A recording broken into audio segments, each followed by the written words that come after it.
Hey, it's Ben, and this is Drambo by BeepStreet. This video is going to be kind of walking through a patch that you can download from patch storage. I'm calling it Memory Backwards. Right now it's up near the top. And I'm calling it a Fragment looper. So it's not like a freeze looper where you can just record in like a straight loop and then play it back in overdub. But it does create loops, and it's almost kind of granular. If it sounds granular, I guess it's granular. Anyways, I'm having a lot of fun with it. So there's a non-synced version and then a synced version, just so it's a little bit easier to get started. So here's what it sounds like. Right now I just have like an FM operator sound going into it.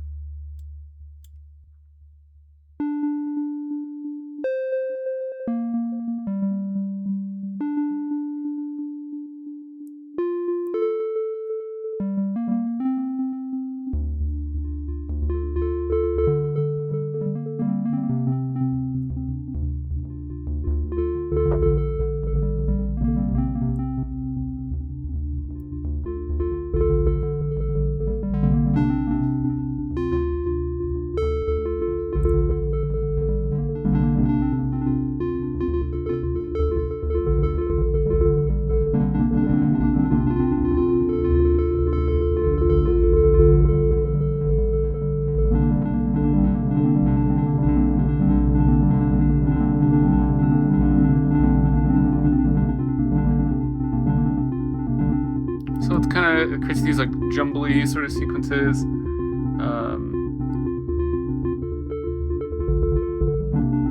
You can change the speed at which the loop plays back through. You can also change the direction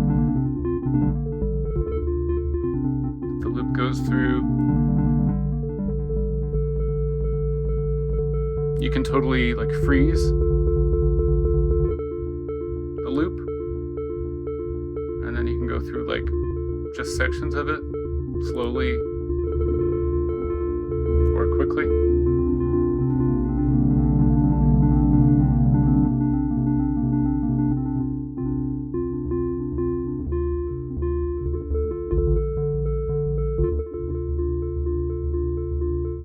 It's a lot of fun. I'm enjoying it. So I'll just play around with a couple different sound sources and kind of walk through the controls, a couple different ways that you can use this. I find that it works best with just like, not simple sounds, but putting in like just a couple notes in at a time. So I'm gonna make a quick, just like a little super saw synthesizer with a filter, and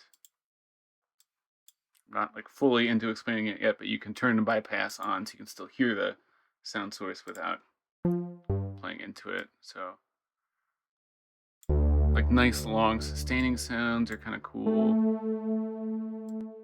It is stereo.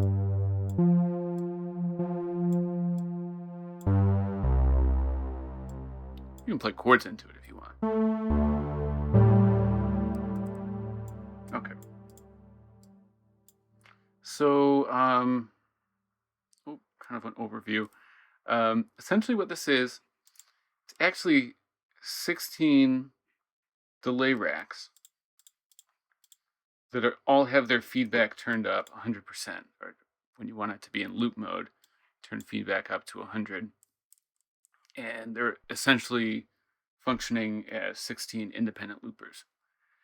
But then when you go into like the guts of the rack, as you go through this section with the LFO that's scanning through and a couple things labeled position, the delays are having their input switched on briefly, and that's when you're both writing into the delay or sending your audio into that delay. It's also when you're hearing that delay. So it's 16 delays that are kind of spread out, and then you're passing over those delays slowly. And so depending on the time setting of your delays, you're going to have these like always sort of changing where in the delay you're writing to and then what you're hearing play back. And you have a lot of control over like how quickly you're scanning through that switching on and off of the different delays. So it's a lot of fun. So I'm going to turn this back on and turn our scan back up.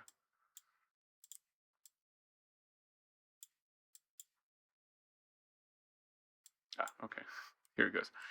So scan LFO is going to generally go through the full 16 steps, those 16 delay switches on and off. And the position sequencer is just going to show you which delay is active. So there's 16 steps here, and the highlighted bar is which one is active. So I'm going to slow this down. Actually, I'll keep it kind of fast and just play a note in. Feedback's turned up. So it's already kind of like choppy. But we could slow this way, way down.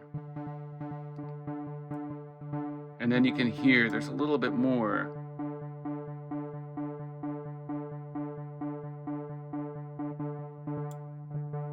And these delays are set pretty short. I'll get into that later. The shortest setting I have is 130 milliseconds. So I'm writing a little bit slower. Let's write real slow. So just playing some chords.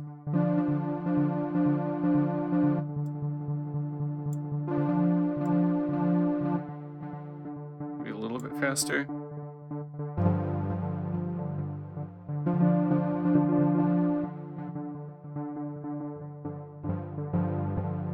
So it's never going to play back exactly the same, or almost never, especially if you're not using the synced settings for the time. So it's very chaotic, kind of dreamy. I like it a lot. And this is a graphic modulator, so you can change the rate, you can go really fast, go really slow. You can also change this to play at a synced rate if you wanted to. And then you also get the speed control here, which is tied to the rate. So 100 or 1 positive is going at 1.26 hertz. You can go negative direction, so you can go back through the sequence. So it's not going to play anything in reverse, but it's going to go through the delays the opposite direction from right to left. And none of these are set up to be modulated, but if you uncompacted the rack, you could of course modulate any of these parameters. Let's dump in something else, speed it up a little bit. Take my release away.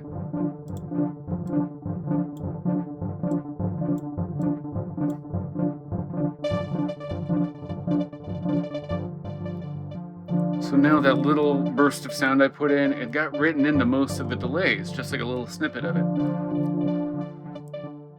Okay, so that's scan. You can turn scan all the way down, so it's not going to go through, it's not going to be scanning through the full like sequence anymore, sequence of delays. We'll keep it back up. So then the next LFO that you have is, I call it jitter. I don't know if there's a better term here, but this is intended to be used for like small back and forth variations in the sequence. See if I can make this disappear. Okay. And you can change the speed. This is just a regular LFO. So again, you can have it tied to frequency or any of these time divisions. Here you can change the shape. You can change the shape of the scan LFO too. So you can have it go like crazy things. Back and forth. Doesn't matter. You can do whatever you want. Sounds cool though. Here, for the jitter, you can just change the LFO shape. So you could have like a sample and hold, and you get some like randomness in there. And we could throw in another note while we're at it.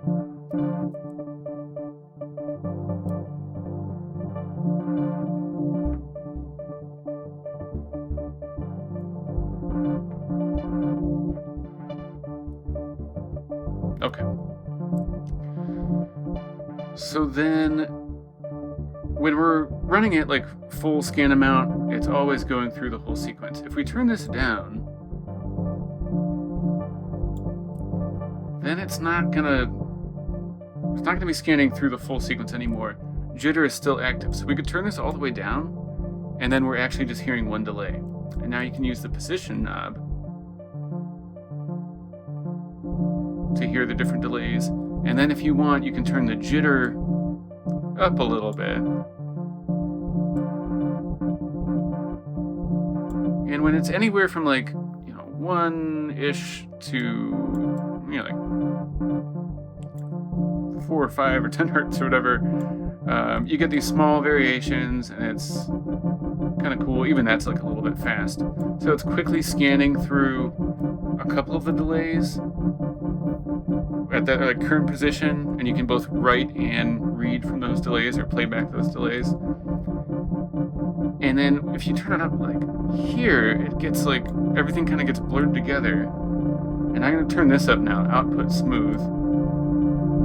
It's basically just letting more sound out of the delay, or when you go through the delay, it's going to like have some decay on the sound, just for what you can hear.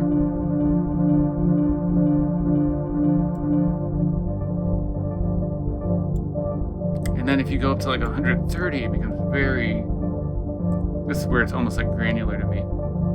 And if we put in like a quick note,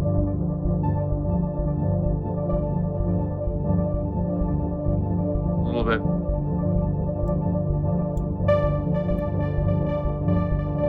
let's slow it down.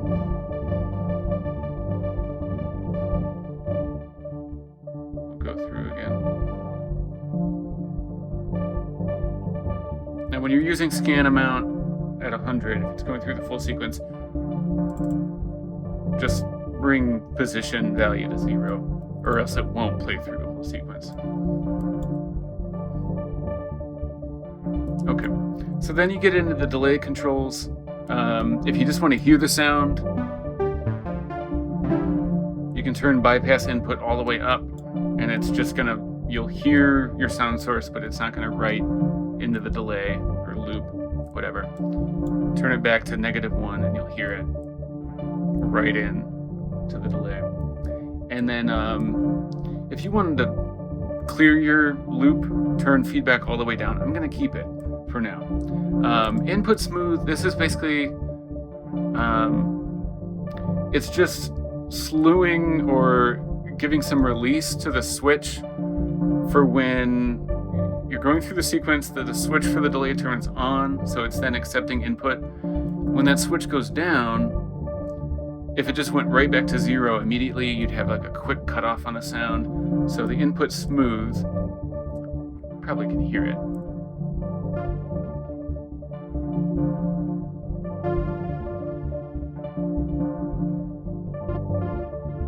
So it's kind of like a quick cutoff.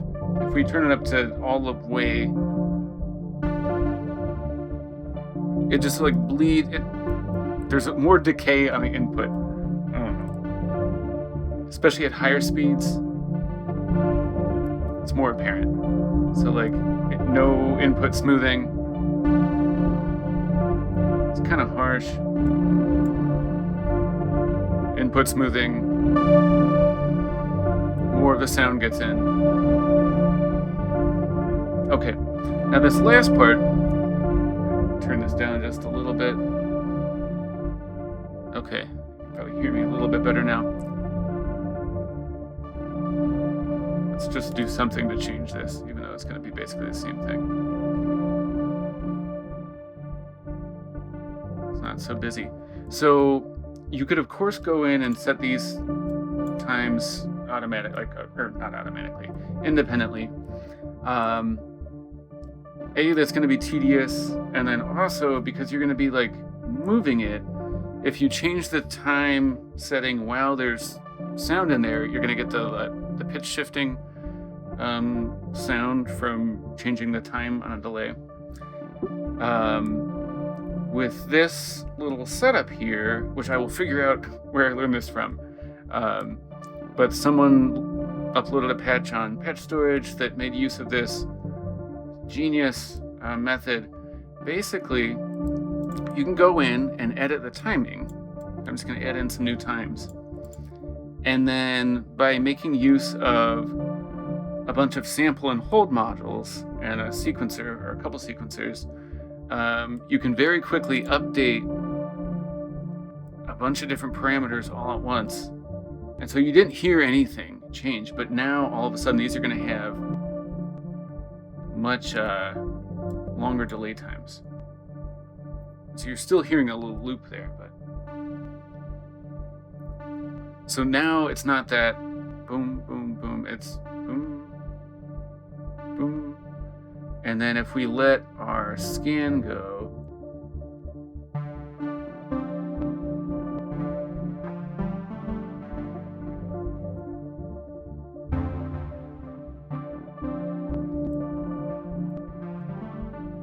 so instead of having all these short little loops where sound's just building very quickly on top of itself, you can have longer loops.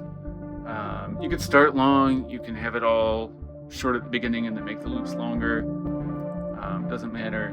But then we're still going through this sort of like flexible loop length. And sometimes when you change the timing, you'll get like a little click. But this obviously is not a very precise or clean effect anyways.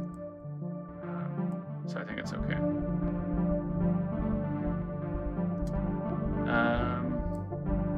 Yeah, I mean, that's pretty much it. So we'll turn feedback down. We don't have to listen to that anymore. Okay. Okay, I said I would figure out who I learned this cool like array trick from. I believe that it was Spartan Clowntide, who uploaded this Fantatone and maybe a couple other modules. Anyways, I think it was this one. Really useful. That patch used it for something else, but the principle is still the same. So thank you, Spartan Clowntide. So now I'm gonna. What am I gonna do? I'm gonna do one more little like jam. So I'm gonna pull up the synced version, and it's still not like a very precise effect by any means, but it's just a little bit. It's synced. So I like to mess around with like dumping samples in here, and I already kind of experimented with this specific sample. Sounds good to me.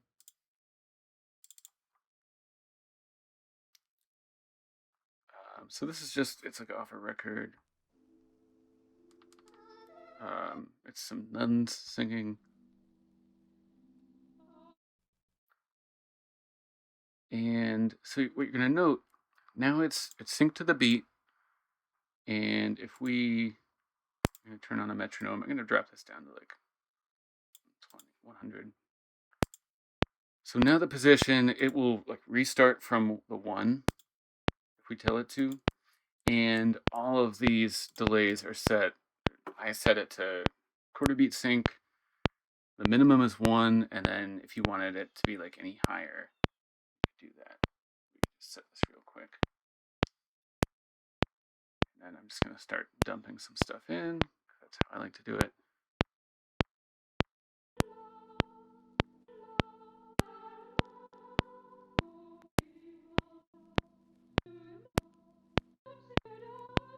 I don't think we have feedback up. Okay, no, it is up. Bypass.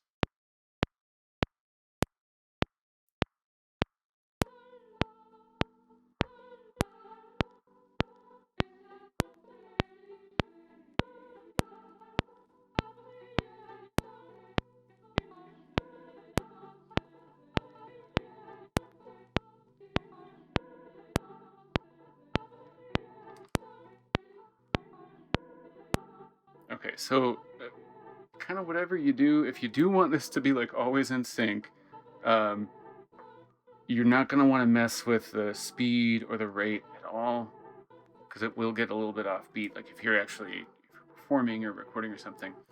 But if you just want to build a sequence that's like in time, you can do this. Now you can still mess with the speed a little bit. So now you can slow it down.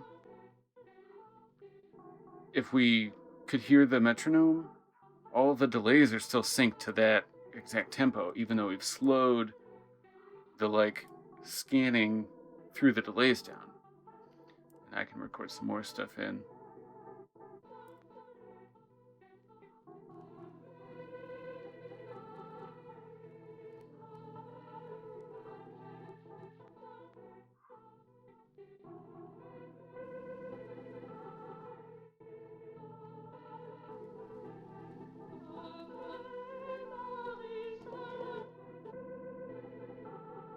And then we can speed it back up. And then if I turn the metronome back on, or if I had something else on this track, when I hit play, it's going to start from the beginning. Now the delay themselves are not going to start over, but the sequence will start over. And so I could also throw in something over this faster. So it just sounds like a warbled mess right now.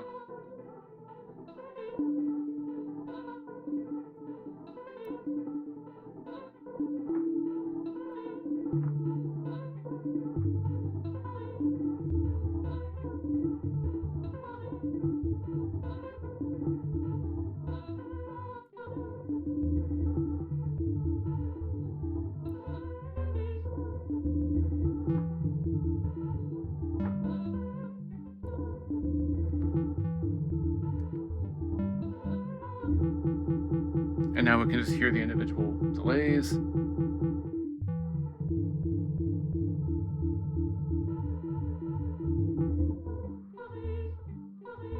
I don't know this for a fact, but it sounds to me like over a long period of time, the sound in the delay kind of fades, just gets a little bit muddier. So it may or may not be like an infinite delay, infinite loop.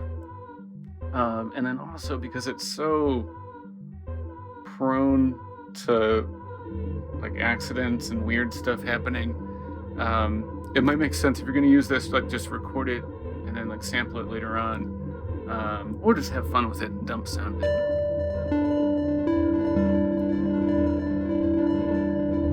Which is what I've been doing.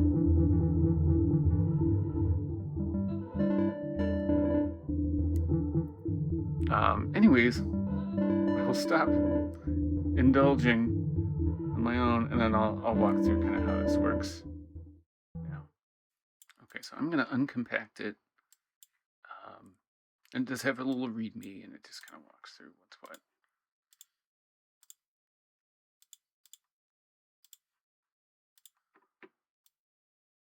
Okay, so I probably should start over here. This is really the heart of what it's built off. So these are in any layer, sorry, there's 16 different layers, and in each layer there's a delay and then some other stuff. So first, the CV sequencer, and then Slew Limiter and Multiply module. That's what allows input to go into the delay just when the sequencer sweeps through the right position. So for delay 1, you'll see there's a totally positive value on the first step and then 0 value on all the other ones. For delay 2, positive value on the 2-step, so on and so on. What's happening is you're getting a time signal from, it's actually this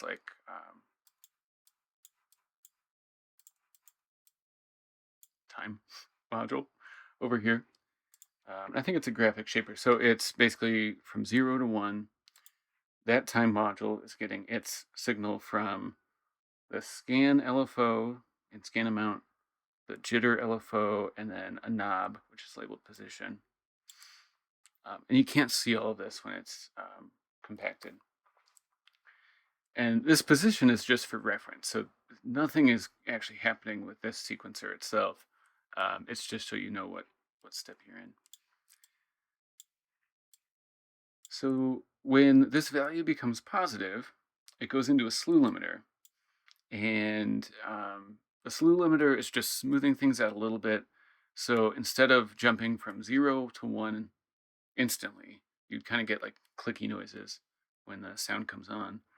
There's a very slight ramp up from 0 to 1, 2.4 milliseconds, and then a slightly longer like slope down. Takes 10 milliseconds to go from 1 back to 0. It's very quick. And then the input smoothing knob, which is over here, that will push it up to maybe like, I don't know, 20 or 30 or 70 milliseconds, so that when the sequencer moves on, a little bit of the sound still gets in, fades out, going into the delay, so you don't get the random like clicky noises. So the slewed sequencer value of 1 goes into a multiply module, and it basically you're just multiplying the input from the audio coming into the rack. And so normally it's being multiplied by 0, there's no input, it snaps up, you get a little bit of sound while you're in that active step into the delay, then it goes back to 0. And then on the other side of the delay, it's the exact same thing. Oh, should not be there. There's a little bit hanging on there. I'll fix that. Same thing, but this is for the sound going out. So same value in the sequencer, slightly longer like release on the sound leaving the delay, and that can be pushed up to, then it's multiplied by the output of the delay, and then that's what you hear out of the delay. So most of the time you don't hear any of the sound coming out of the delay unless you've passed through that part of the sequencer where it's on. Now this gate and velocity sequencer, this is controlling the sample and hold module, which allows you to set all of the delay times together. So go back here. I should have labeled this a little bit better. We have our delay time array, and this is where you actually set the delay. And then you have a gate and velocity sequencer for each delay. So for the first delay, there's going to be a gate on that first step. On the second sequencer, second delay, there's going to be a gate on the second step, third step, etc. When I hit this trig button, it's triggering a graphic envelope, which is going to go all the way up to like 0 to 1, back to 0. It's going to, at the very same time, it's going to go through the delay time array. You can see it go up, back. And then it's also, you won't really be able to see it probably. Maybe if I just, you won't be able to see it. But at the same time that it goes through the delay time array, it's going through these gate and velocity sequencers. So on the right step, the sample and hold is going to capture the value for the right step in the delay time array, and then that's going to change the delay time, which just makes things so much more convenient. So again, I have to thank Sport and Clowntide for sharing a really cool patch that used that method of controlling parameters. And that's pretty much all there is for the delays.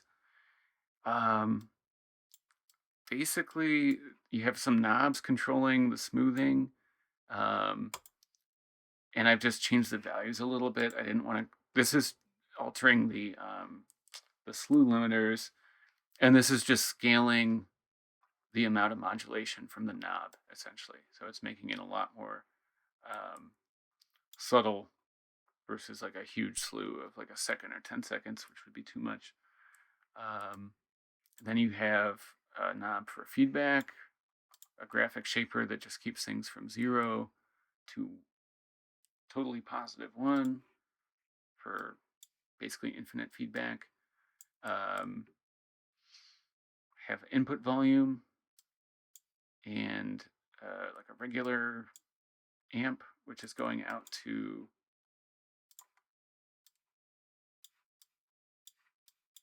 this section. So you're hearing stuff from the delay, which is layers.